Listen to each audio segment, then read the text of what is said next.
네, 안녕하세요. 모카 김한영입니다. 오늘 만나본 차는 기아 스포티지입니다. 스포티지라고 하면 기아에서 가장 많이 팔리는 차, 그리고 기아라는 이름을 전 세계에 드높인 자동차라고 할 수 있습니다. 이 스포티지가 더욱더 멋진 모습으로 페이스리프트를 했다고 하는데요. 이렇게 페이스리프트가 되면서 많은 것들이 달라졌다고 합니다. 달라진 부분은 뭐가 있고, 그리고 여전히 아쉬운 부분은 뭐가 있는지, 이런 거 끝까지 함께 살펴보시죠.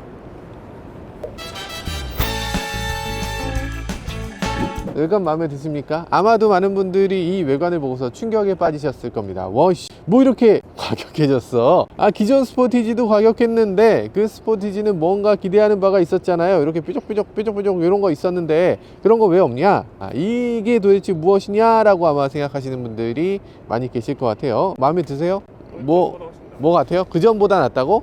그전보다 나아요? 이제는 X라인이라는 모델도 생겨서 X라인은 조금 더 다른 디자인을 갖고 있는데, X라인이 아닌 모델은 여기 이렇게 띠가 하나 있어요. 예전에 우리가 절연띠라고 말했던 이런 식의 띠가 아니라 세로형 띠를 가지고 있어서 이 센서를 여기다가 숨기는 모습을 보여주기도 하네요. 근데 여기 센서 숨기면 뭐해? 여기 센서 또 있는데 약간 그런 느낌이 들긴 하고요.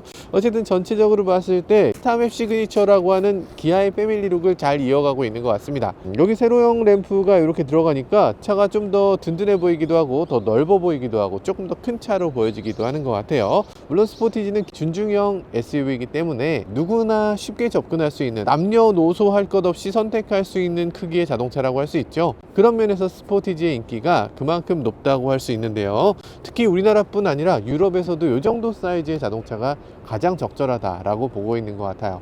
뒷부분도 보면 이런 느낌입니다. 와, 요거 괜찮네. 기존에는 약간 날카로운 느낌으로 이렇게 생겼던 거, 그런 날카로운 대각선들이 사라지고 이제는 이렇게 네모지게 바뀌었는데, 어떤 분들 요게 훨씬 더 안정적이라고 생각하실 것 같아요. 기존의 대각선은 약간 긴장감을 더해주는 느낌이었다면 이제는 이런 것들은 긴장감을 좀 줄이고 좀 안정적인 디자인으로, 대신에 개성은 조금 줄어든 느낌도 있긴 합니다.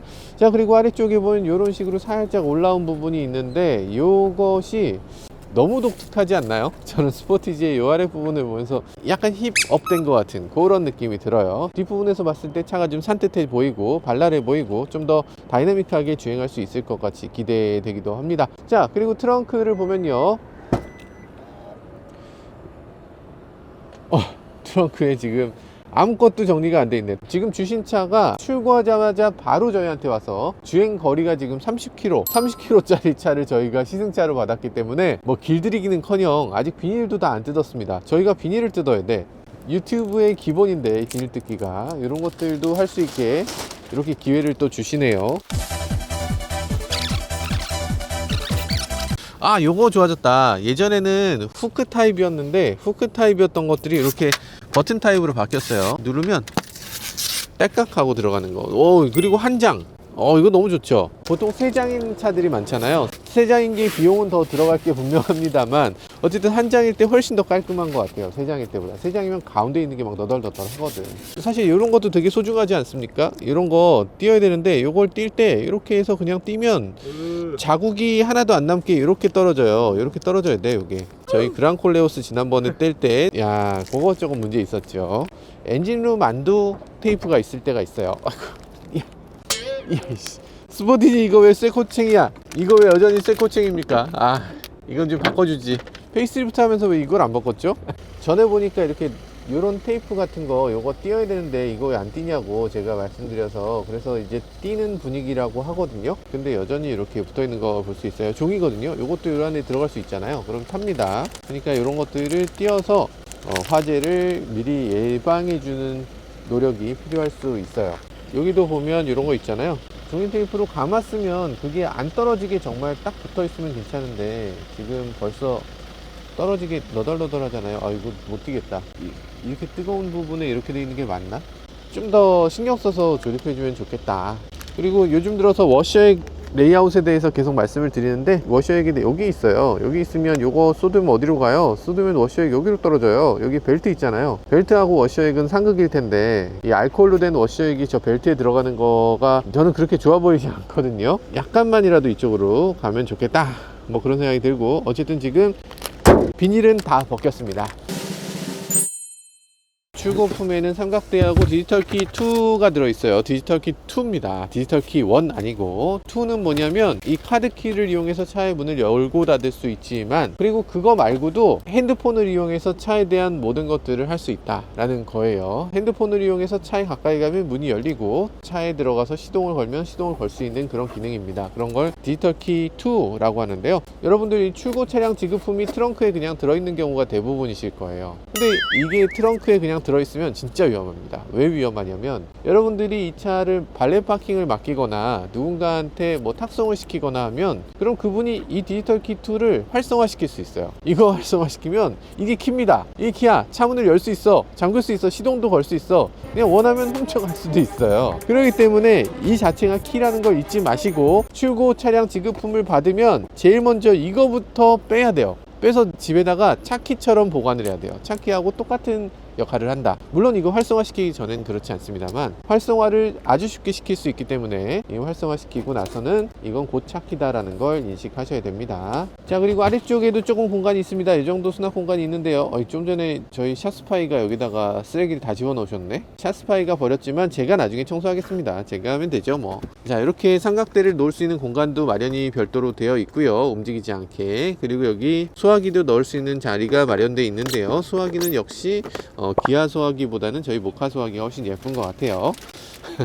아니, 그런데 좀 웃긴 점은 기아가 이제 소화기를 다 주거든요. 모든 차에 다 넣어주는데 왜 소화기 디자인에 대해서 신경을 안 쓰죠? 소화기도 좀 예쁘게 만들어 줘야 되는 거 아닌가? 브랜드 이름 쫙 써있고 뭐 저렇게 하는 게 맞아요? 정말 제네시스 같은 차에도 저렇게 빨간색으로 막 덕지덕지 써있는 그런 소화기가 들어있는 거 보면, 저거 조금 더 돈 써도 될 것 같은데. 모카 소화기 사서 딱 넣어주면 얼마나 예뻐, 그죠? 소화기 주문이 너무 많아서 우리 품절이죠. 모카 소화기 품절입니다. 죄송합니다.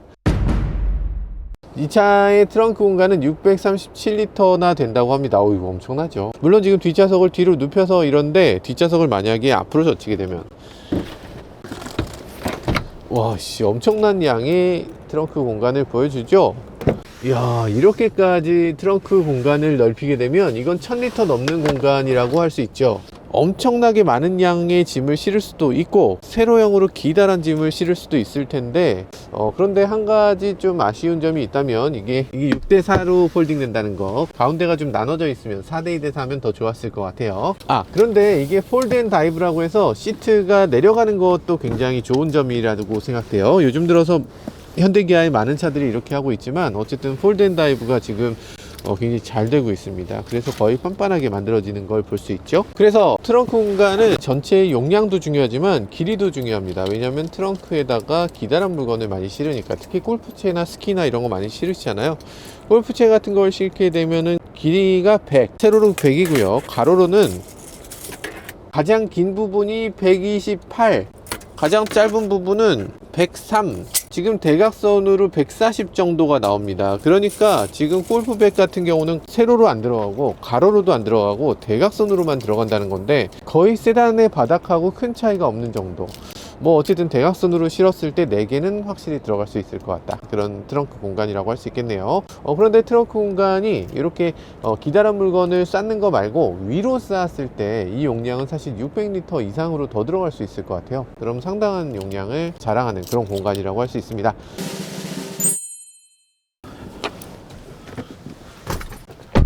괜찮은 뒷좌석을 보여줍니다. 앉았을 때 느낌도 좋고요.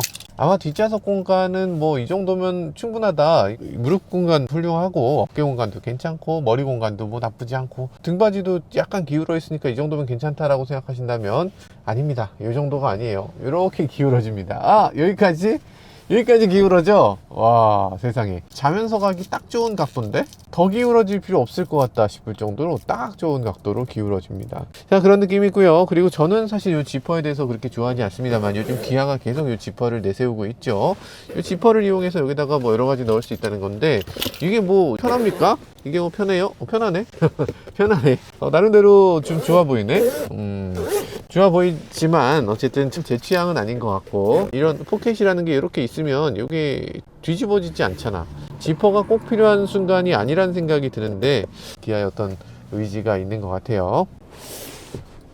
팔걸이 같은 건 이런 식으로 만들어져 있는데, 야, 이거 팔걸이에 되게 딱 이런 느낌으로 고정되는 그런 느낌을 주고 있어서 되게 좋습니다. 팔걸이가 나와 있을 때 이렇게 덜렁거리지 않고 딱 고정되어 있는 요거가 좋아졌네요. 그리고 스포티지는 뒷좌석에 앉았을 때 좀 저렴해 보이는 소재들이 곳곳에 있다는 게 좀 흠이었습니다. 예를 들면 이런 부분이 너무 플라스틱이었어. 이게 너무 플라스틱이라는 얘기가 있었는데 이 부분은 크게 나아지지 않은 것 같아요. 계속 플라스틱입니다. 근데 그 외의 것들, 손잡이 같은 거, 이 크롬이 제대로 된 크롬으로 이렇게 예쁘게 마감되어 있는 걸 볼 수 있죠. 아주 차가워서 이건 진짜 금속이구나 라는 느낌이 드는 그런 소재로 만들어져 있습니다. 실제 금속은 아닐 테지만요. 그리고 시트백 자체가 되게 예뻐졌어요. 이거 보면 위쪽은 스웨이드로 처리가 되어 있고 아래쪽은 이렇게 퀼팅 처리가 되어 있어서 이런 것들도 되게 예쁘게 만들어져 있기도 합니다. 고급스럽죠. 딱 시트에 앉았을 때 내가 되게 고급의 시트에 앉아 있구나 라는 걸 느끼게 하는 그런 소재라고 할 수 있습니다.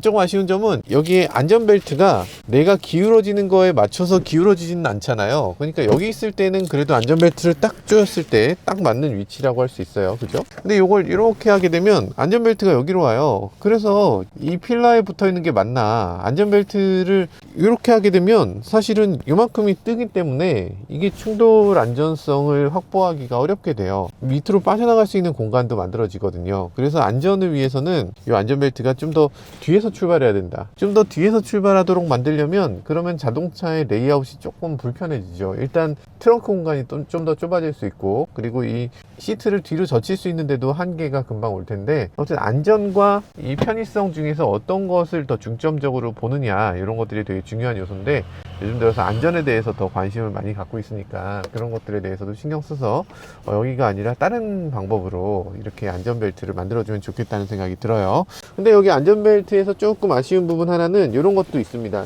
벨트를 끼울 때 벨트가 체크닥 이렇게 쉽게 끼워지는 거, 이거 되게 좋죠. 너무 편하잖아요. 벨트를 쓰지 않는 상황에서는 이렇게 내려놓으면 되는 거, 이런 상황도 되게 좋고 잘 만들었어요. 그리고 아이소픽스는 그냥 드러나 있는데 뭐 이게 특별히 좋다 나쁘다를 떠나서 그냥 사용하기는 편합니다. 잘 돼 있고요. 그런데 아쉬운 부분은 가운데예요. 가운데 이 벨트는 이렇게 돼 있으면 이렇게 가다가 엉덩이를 찢게 돼 있습니다. 가다가 엉덩이에 눌려요. 그러니까 요거를 어떻게든 숨겨야 되는데, 요걸 평소에 어떻게 해 놓느냐면 이렇게 넣어 놓게 돼 있어요. 요게 별로잖아요. 쓸 때는 요걸 가운데 앉은 사람이 안전벨트를 매려면 다시 요걸 빼서 이렇게 해서 빼야 돼. 다음에 제가 안 보일 때 한번 요걸 채운다고 생각해 보면 안전벨트를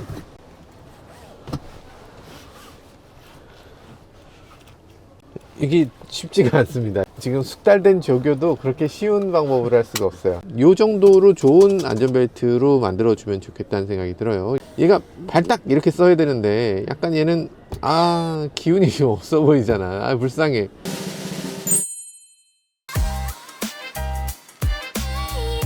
네, 지금 1열에 왔는데 1열을 보면 2열에서 봤을 때 조금 좀 저렴해 보인다 이렇게 느꼈던 것들이 1열로 오면 많이 사그라듭니다. 이거는 꽤 고급스러운데? 이런 느낌으로 바뀌어 있어요. 특히 이 부분은 지금 1열과 2열이 똑같이 생겼거든요. 똑같이 생겼는데 1열의 이 부분은 우레탄으로 안쪽이 좀 푹신푹신하게 만들어져 있어요. 근데 2열은 이 부분이 그냥 생플라스틱입니다. 똑같이 생겼지만 소재감을 다르게 한 거. 와, 깨알 같다. 그만큼 스포티지는 돈 10,000원이 중요한 차니까 이런 것들을 정말 꼼꼼하게 만들어 놓는 걸 볼 수 있죠. 그런데 나머지 부분을 보면 이번 페이스리프트를 하면서 많은 부분이 훨씬 고급스럽게 바뀌었습니다. 예를 들면 이런 것들도 기존엔 그냥 블랙 하이글로시가 있어서 하이글로시가 난 너무 싫어요 라고 얘기하는 사람들도 꽤 계셨는데, 이제는 이런 것들도 우드 트림 느낌으로 이렇게 만들어내고 있네요. 약간 디스플레이 디자인이 조금 달라졌어요. 커브드인데 기존에 있었던 것은 조금 밋밋했다면 그것보다는 한 차원 더 나은 그런 디자인으로 변경된 걸 볼 수 있네요. 그리고 송풍구도 기존에는 이렇게 Y자 모양으로 이렇게 꺾여 있어서 이게 너무 과격하지 않냐는 얘기들도 했었습니다. 그런 것들도 조금 무난하게 이렇게 가로로 쭉 뻗은 그런 송풍구 모양으로 바뀌었습니다. 일단 더 안정적으로 바뀐 거예요. 근데 개성은 조금 더 줄어든 게 아닌가 라는 생각이 듭니다. 기존 것도 나쁘지 않았는데 그냥 놔둬도 괜찮았을 것 같은데 라는 생각이 들기도 하고요. 그럼에도 핸들은 확실히 좋아졌습니다. 더 예쁜 핸들로 바뀌기도 했고 센서가 들어있는 핸들이어서 그런 것들도 좋은 점이라는 생각이 들기도 해요. 자, 엔진은 지금 굉장히 조용하거든요. 근데 조금 아쉽다면 엔진이 가속 페달을 밟았을 때 왕 하고 뜨는 그게 조금 아쉽게 느껴지긴 합니다. 이 엔진 소리가, 어떤 사람들은 엔진 소리가 너무 좋아요, 지금 전기차로 전환하는 게 뭐가 좋다고 해요 라고 얘기하시지만, 4기통 엔진 소리가 그렇게 좋은가 하는 생각해 볼 필요가 있어요. 저도 엔진 소리를 좋아하는 사람이지만 그 엔진이, 모든 엔진 소리가 다 좋은 건 아닙니다. 엔진 소리 중에서 뭐 6기통, 8기통 뭐 이런 소리가 좋은 거지, 4기통 엔진에 대해서 그렇게 없어지지 않았으면 좋겠다는 생각이 들진 않는 것 같아요. 이게 전동화가 됐다면 더 좋을 것 같다, 그게 안 된다면 하이브리드라도 선택한다면 그게 더 좋은 선택이 될 수 있을 것 같다는 생각이 들어요. 지금 새롭게 바뀐 스포티지 페이스리프트는 무엇보다 큰 변화, 변속기가 바뀌었어요. 기존에 사용하던 7단 DCT를 버리고 이제 8단 자동 변속기가 들어왔는데요, 이 8단 자동 변속기는 어떤 느낌이 드는지 한번 살펴보도록 하겠습니다. 자, 엔진이 조금 힘들어하는 느낌이 들죠? 1.6L 터보기 때문에 성능에서는 아쉬움이 없는데, 그런데 사운드에서는 확실히 조금 아쉽게 느껴지는 부분이 여전히 있습니다. 뚝 소리까지 났어요. 자, 8단 자동 변속기 뭐 나름대로 괜찮습니다. 뭐 변속 느낌이라든지 빠릿빠릿하기도 하고, 그리고 뭐 변속 충격이라든지 이런 것들도 크게 억제된 걸 볼 수 있죠. 그리고 아직 길들이기가 끝나지 않은 자동차이기 때문에 제가 좀 더 밟아보긴 조금 죄송스럽습니다만, 어쨌든 지금까지 밟아봤을 때는 나쁘지 않다. 7단 DCT 변속기는 사실 달리는 느낌이 나빴던 건 아니에요. 달릴 때는 뭐 나름대로 괜찮았습니다. 근데 문제는 이런 가다서다 하는 경우, 이렇게 막히는 경우에 짜증이 났어요. 왜냐면 이러다가 갑자기 철크덕 하고 연결되고 철크덕 하고 연결돼서 그게 불편하다고 하시더라고요. 그래서 지금은 가다서다 이런 경우에 정말 부드럽게 움직인다는 걸 볼 수 있습니다. 8단 자동 변속기 넣길 잘했다, 이런 생각이 드네요. 가장 큰 경쟁 모델이라고 하면 당연히 투싼일 텐데, 투싼은 요번에 페이스리프트를 하면서 어쩐 일인지 이 변속기를 8단으로 바꿔주질 않았어요. 8단 변속기가 들어간 이 자동차가 아마도 투싼보다는 이 막히는 길에서는 조금 더 부드럽게 움직일 수 있을 것 같다, 그런 기대를 해보게 되네요. 제가 오래된 DCT를 타보지 않아서 정확하긴 알 수 없지만 그럼에도 신차 단계에서도 투싼의 DCT보다는 조금 더 부드럽게 느껴진다.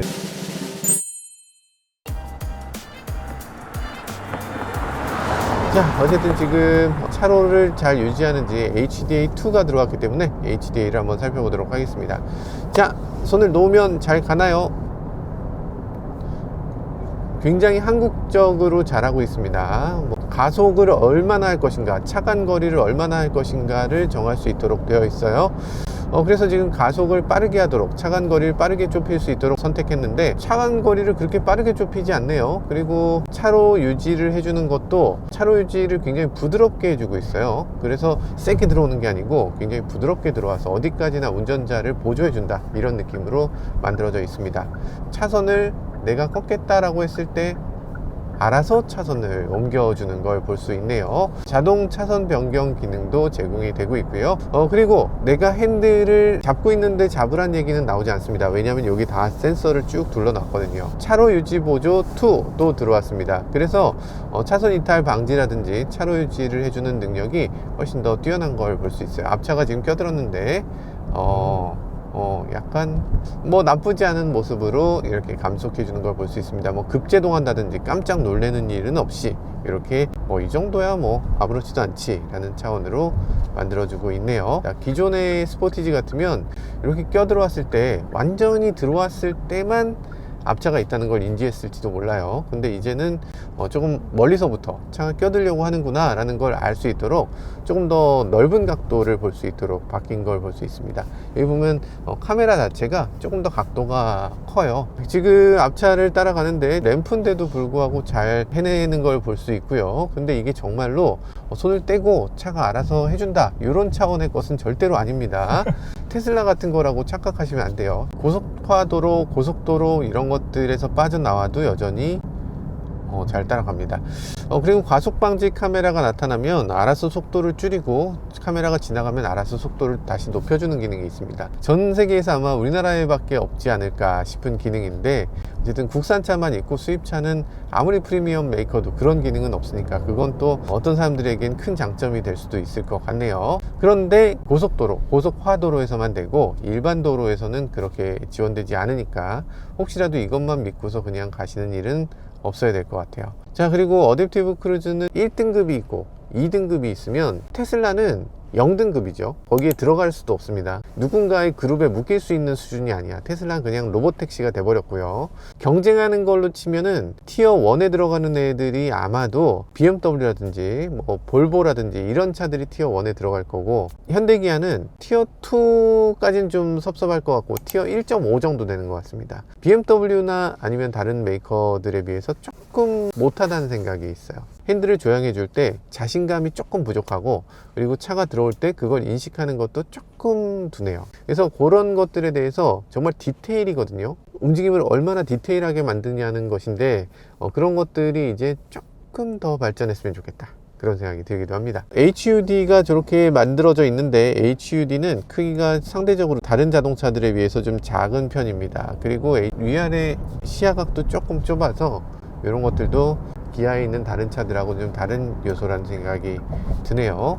그럼에도 선명하게 보여서 아마도 뭐 이 정도면 나쁘지 않다. 기존에는 없었던 것이 이렇게 새롭게 등장한 게 고맙게 여겨지는 면이 있습니다.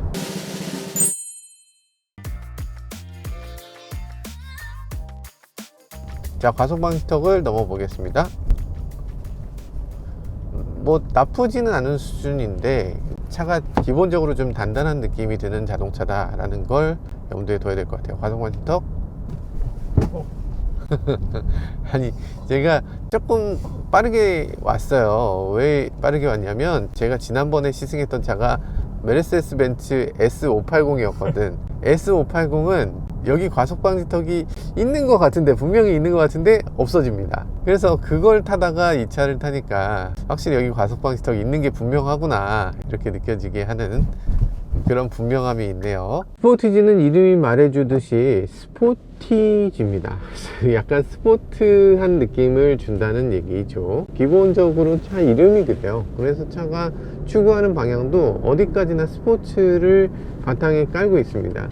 소렌토 같은 차가 아니에요. 돌아오라 소렌토로 돌아오라 이런 느낌이 아니고, 아니면 산타페처럼 정말 느긋한 휴양지 이런 느낌이 아닙니다. 스포티지는 달리는 차예요. 달리는 차로서의 역할을 해야 되기 때문에 기본적으로 차가 단단합니다. 탄탄한 느낌으로 주행을 하게끔 만들어 놨고요. 그 느낌이 어떤 사람들은 조금 지나치게 단단하다는 생각을 할 수도 있는데, 예전에 우리가 독일차를 타면서 정말 많이 느꼈던 정말 고급스러운 단단함이라고 할 수 있습니다. 승차감에 있어서는 많은 사람들의 의견들이 있지만 어쨌든 이 차의 승차감 저는 굉장히 좋다고 봅니다. 스포티지라는 차급이 젊은 사람들이 많이 탄다는 것을 감안했을 때 이 정도의 승차감, 탄탄하게 만들어지는 거, 이거는 바람직한 그런 선택이란 생각이 듭니다.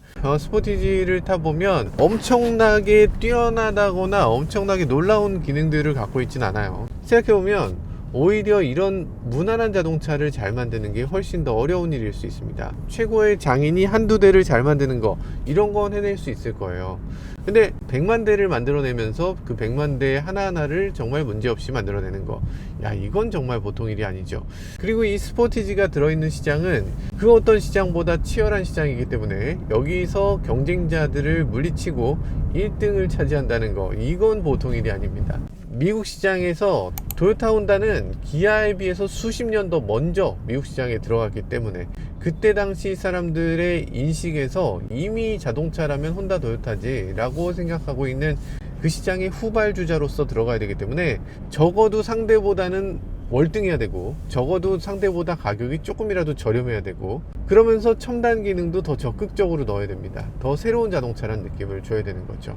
그런 모든 것들을 다 만족스럽게 만들어야만 경쟁이 될 텐데요. 그럼에도 지금 미국 시장에서 성장세를 계속 보여주고 있고, 지금 페이스리프트 모델이 되면서 아마 더욱더 성장할 걸로 기대됩니다. 기존의 스포티지를 보면서 와, 디자인이 어떻게 이렇게 과격할 수 있냐 라고 얘기하는 것은 바로 그런 이유가 있어서예요. 우리나라에서는 자동차들 다 똑같이 생겨도 그래도 기아니까 선택해야지 라는 사람이 있겠지만, 정말 많은 자동차들을 때려 눕히고 그 차 위로 올라서야 되기 때문에, 새로운 자동차가 등장했고 완전히 다른 자동차라는 걸 보여줘야 되기 때문에 디자인을 굉장히 과격하게, 굉장히 산뜻하고 발랄하게 이렇게 디자인을 할 수밖에 없는 그런 입장에 있는 자동차라고 할 수 있죠. 그리고 그 결과는 저는 만족스럽습니다. 이 정도라면 훌륭하다는 생각이 들어요.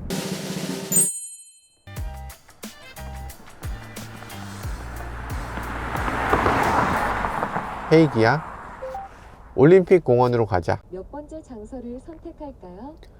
첫 번째. 이 장소로 안내할까요? 예. 얘를 꼭 해야 되나? 그러니까요. 얘를 꼭 해야 되나요? 한 번 말하면 딱 알아들어야 되는 거 아닌가? 올림픽 공원으로 가자. 그럼 그냥 가. 그냥 가. 가면 되지. 뭐 몇 번째로 갈까요? 뭐 일단 내비를 찍어주고 그 다음에 얘기했으면 좋겠어요. 왜냐면 지금 되게 급한 상황이거든. 운전하고 지금 정신없는 상황에서 이걸 보고 몇 번째라고 하면 벌써 내 눈을 뺏긴 거잖아요. 우리가 카플레이로 음성을 해보면 압니다. 이 시리가 음성인식을 할 때 어떤 식으로 하냐면, 음성으로 내가 뭘 시켰으면 절대로 화면으로 보여주지 않아요. 음성으로 시켰으면 음성으로 답해 줍니다. 그러니까 몇 번째 이런 거 없고요. 김한용 잘생겼다고 문자를 보내줘 라고 하면 김한용 잘생겼다 이렇게 보낼까요? 이렇게 말을 하지 여기다 띄우질 않아요. 음성으로 물어봤으면 내가 화면을 볼 수 없는 상황이란 뜻이니까, 화면을 볼 수 없는 상황일 땐 화면을 보지 않고서 계속 할 수 있도록 화면을 보게끔 만들어 버리면, 그럴 거면은 그냥 누르지. 우리 집으로 가자 이렇게 얘기하는 거나 여기서 우리 집을 누르는 거나 사실상 그렇게까지 큰 차이가 없어요. 결국에 터치 2번 해야 되잖아. 음성인식에 대한 인터페이스를 비롯해서 모든 인터페이스들이 좀 개선될 여지가 있어 보입니다. 좋다. 아니, 똑같은 크렐 스티커가 붙어 있거든요. 새로운 브랜드도 아니에요. 크렐이라는 이름을 달고 있는데도 불구하고 알맹이가 쏙 바뀌었습니다. 오디오 품질이 너무 훌륭한데요?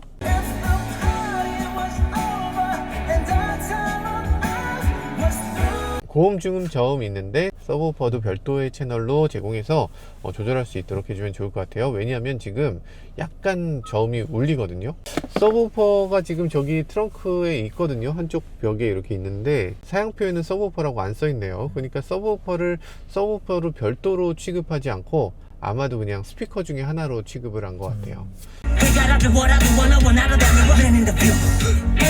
밴드를 조금만 더 늘려서 저음을 조금만 낮출 수 있게 해주면 정말 좋을 것 같고, 지금 너무 좋은 오디오인데 사운드 팅을 조금만 더 최종적으로 해주면 좋겠다. 그러면 너무 좋겠다는 생각이 들어요.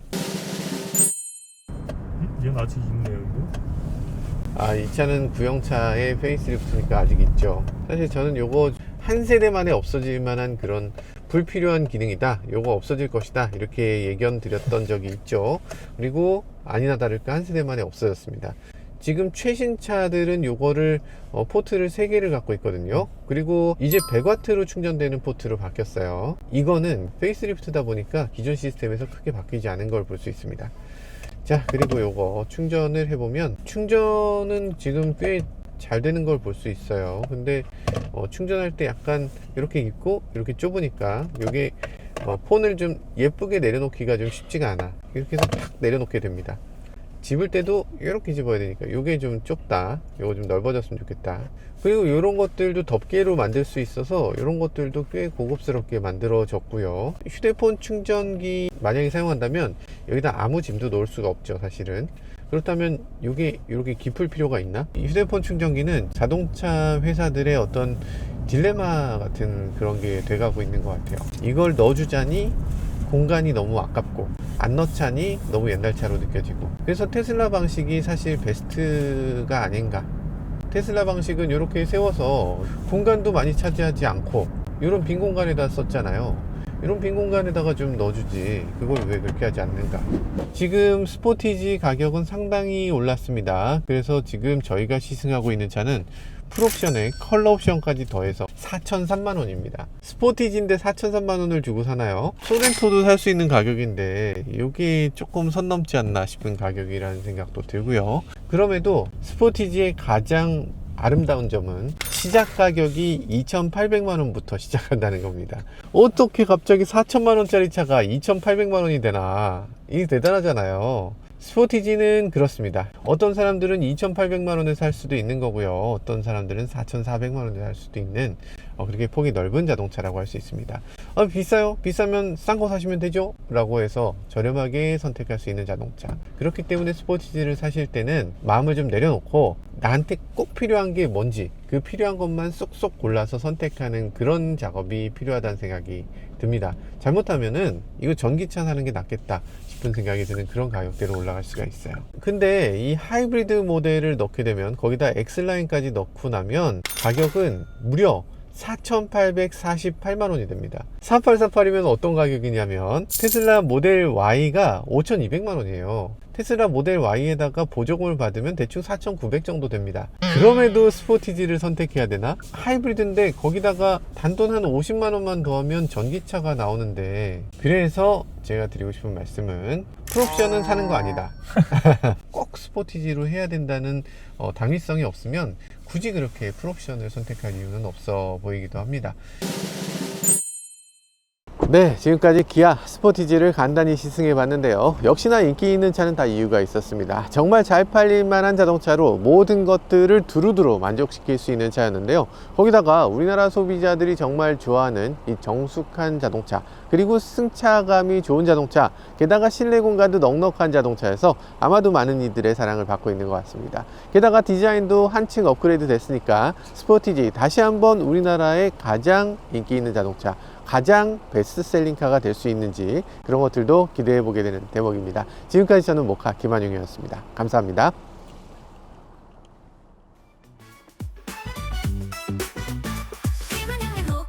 차의 이야기, 세상은 넓어 차들은 달려가지, 하나 둘씩 펼쳐지는 차의 모험, 바퀴 아래 세상은 무궁무진해.